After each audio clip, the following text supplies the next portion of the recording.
Hi you guys, welcome back to my channel. So friends, इस video में आपको अलग अलग तरीके के लहंगा चोली के डिज़ाइंस मिलेंगे। सबसे पहले फ्रेंड्स, मैं आपसे यही कहना चाहती हूँ कि आप अपने घर पर रहिए, सेफ़ रहिए और ज़्यादा ज़रूरी ना हो तो बिल्कुल मत निकलिए घर से। अपनी और अपनी फैमिली को सेफ़ रखिए कोरोना वायरस से और अपने गवर्नमेंट को सपोर्ट करिए। सोशल डिस्टेंस भी मेंटेन करना बहुत ज़रूरी है।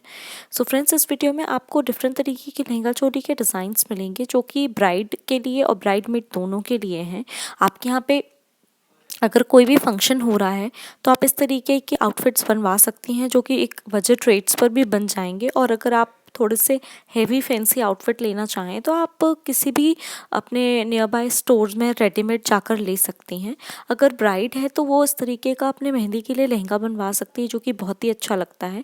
अगर कुछ डे का फंक्शन है तो आप इस तरीके का वाइट आउटफिट ज़रूर कैरी कर सकती हैं गर्ल्स, जो कि बहुत ही कूल और सेक्सी दिखता है, जो कि बहुत ही स्टाइलिश लगता है। अगर आपको ये वीडियो पसंद आया है तो प्लीज़ इस वीडियो को एंड तक ज़रूर देखिएगा। मेरे चैनल को सब्सक्राइब करिए, इस वीडियो को भी लाइक करिए और मुझे कमेंट करके ज़रूर बताइएगा कि आपको ये वीडियो कैसा लगा। Thanks for watching, bye, stay safe.